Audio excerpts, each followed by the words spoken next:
दोस्तों नमस्ते। मां, बेटी और सत्ता, ये तीन शब्द देखकर आपको ऐसे लग रहा होगा कि मैं ये क्या कुछ बोलने जा रहा हूं। जी हां, बड़े गौर के साथ सुनिए, ध्यानपूर्वक सुनिए।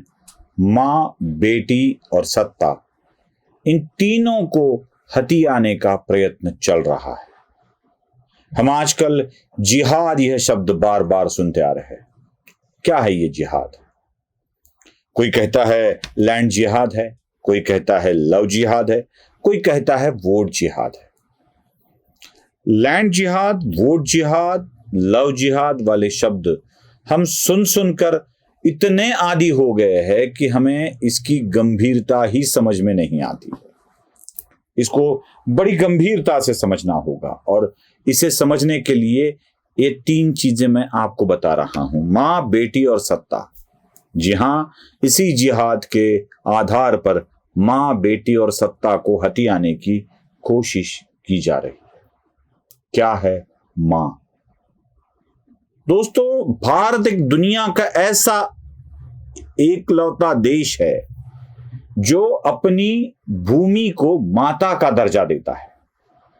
जी हां, माता का दर्जा देता है। हम अक्सर भारत मां कहते हैं, भारत माता कहते हैं। ऐसे माता कहने वाले, अपने देश को माता कहने वाले देश हमें कुछ कभी कहीं नहीं मिलेंगे जिस भूमि को माता माना जाता है। भू माता बोला जाता है और इस माता को हम सदैव वंदन करते हैं। यहां तक कि हमारे संस्कृति में जब हम सुबह सुबह उठ जाते हैं और इस भूमि को नमन करते हैं, पाद स्पर्शम क्षमस्व में कहते हैं, हे माते, मैं तुझे अपने चरणों का स्पर्श होने दे रहा हूं, इसके लिए तू मुझे माफ कर दे। जो मां बड़े प्यार से संभालती है, सहलती है और उसके बाद अपने आगोश में समा लेती है अपने बच्चों को। जन्म भी वहीं से होता है और मृत्यु के बाद भी हम वहीं लौट जाते हैं, उसे हम मां कहते हैं। इस मां को छीनने की कोशिश है लैंड जिहाद। पहला आक्रमण आपकी मां पर होगा। इस मां को छीनने की कोशिश। क्या है ये वक्फ वाला मामला? हजारों नहीं, लाखों एकड़ जमीन वक्फ के हवाले होते जा रही है। आज इस भारत माता की सबसे ज्यादा प्रॉपर्टी किसके साथ है, किसके पास है? भारत माता की सबसे ज्यादा प्रॉपर्टी है डिफेंस मिनिस्ट्री, रेल मिनिस्ट्री और वक्फ बोर्ड के पास। कहां से आ रही है जमीन? क्या जमीन कहीं नहीं तैयार हो रही है? क्या फसल की तरह जमीन भी उगाती है और उससे निकल आती है और वो दे दी जाती है वक्फ बोर्ड को? यहीं के जमीनों को वक्फ बोर्ड को दिया जा रहा है। इस विषय में एक विस्तार का वीडियो मैं बनाने जा रहा हूं, जल्द ही बनाने जा रहा हूं। वो क्या है जरा समझ लीजिए। महाराष्ट्र में एक व्यक्ति ने आंदोलन करके यह कह दिया कि निजाम गैजेट, निजाम के कानूनों को लगा दो, अमल में लाओ।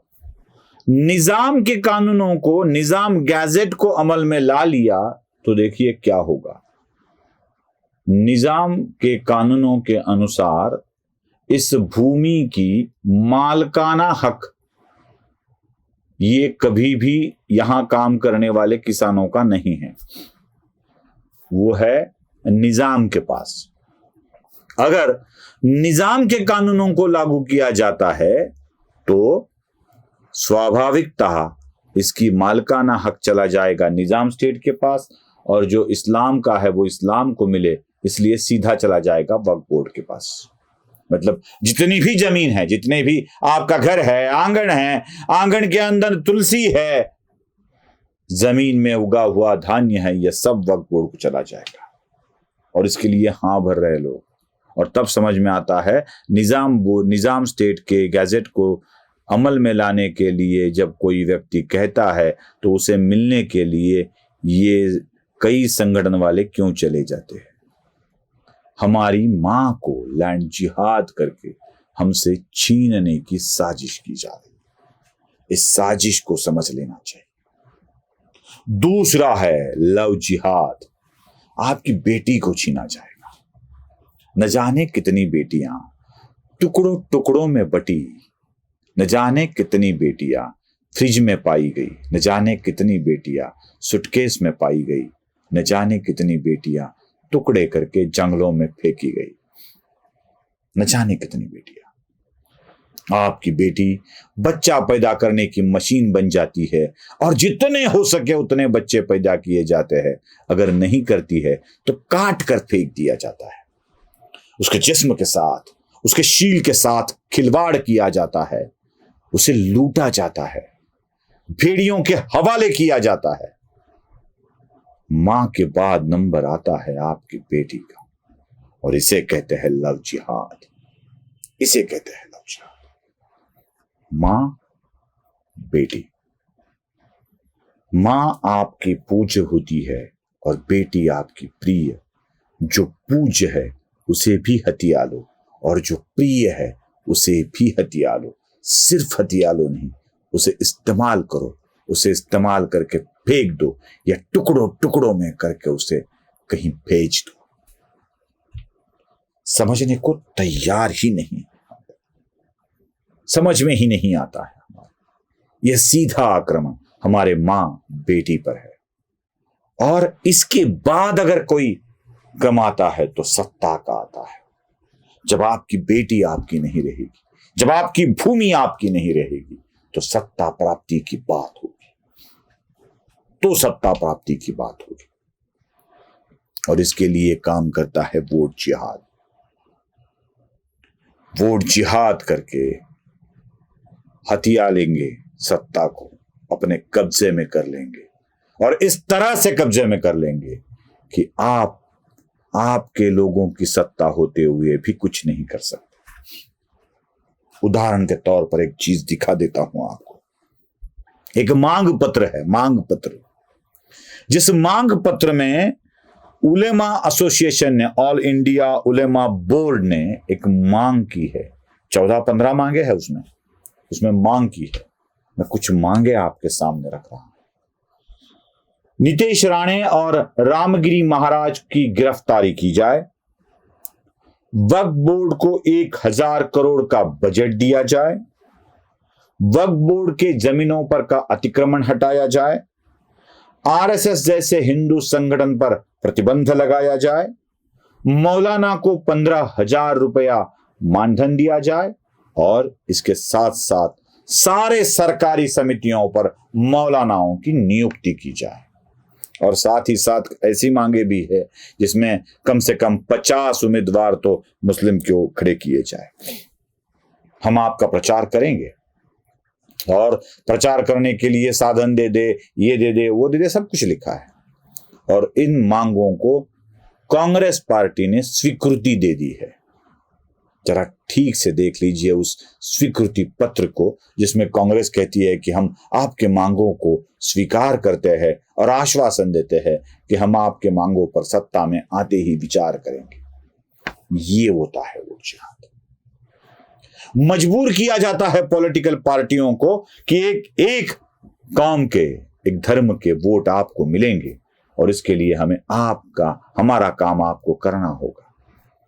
कई उदाहरण हमने देखे हैं। मालेगांव में क्या हुआ था, किस तरह सांसद को फोन किया गया था। सिन्नर में क्या हुआ था, किस तरह से वहां के लोगों को कॉल किया गया था और बातें की गई थी। जब आप इकट्ठा होकर वोट करेंगे तो आपसे सत्ता भी ले लेंगे, और जब सत्ता निकल जाएगी तो मनमानी हो जाएगी। मुझे पता नहीं है हिंदू अगर जगेगा नहीं तो सत्ता किसके हाथ जाएगी। मुझे ये तो पता नहीं है, लेकिन इतना जरूर पता है, जब सत्ता उन अनचाहे लोगों के हाथ में चली जाए तो मां भी सुरक्षित नहीं होगी, बेटी भी सुरक्षित नहीं होगी, और मेरे जैसे ये बोलने वाले लोग भी सुरक्षित नहीं रहेंगे। क्या हो रहा है ये समझ लेना चाहिए। अगर मैं कोई वीडियो किसी एक व्यक्ति पर करता हूं तो मेरे ऑफिस पे आकर मुझे गाली देने वाले, दरवाजे पर लात मार कर चले जाने वाले कौन से होते हैं? मेरे लोग नहीं होते हैं, वही होते हैं जिनको जिहाद करवाना होता है, वही होते हैं। ये हो गया है, ये हो रहा। मुझे इतना जरूर पता है कि अगर इस बार हिंदुत्व को मानने वाले सत्ता में नहीं आएंगे तो हिंदुत्व की तरफदारी करने वाले, बोलने वाले भी अपने लफ्जों को बाहर नहीं निकाल पाएंगे। मेरे जैसे तो चुप रह के शायद जी भी लेंगे, नहीं जी पाऊंगा, जी भी लेंगे शायद कह रहा हूं, लेकिन क्या अपनी मां, बेटी और अपनी सत्ता का हरण होता देख क्या सामान्य हिंदू जी पाएगा? इसका विचार सकल हिंदू समाज को करना है। नमस्ते।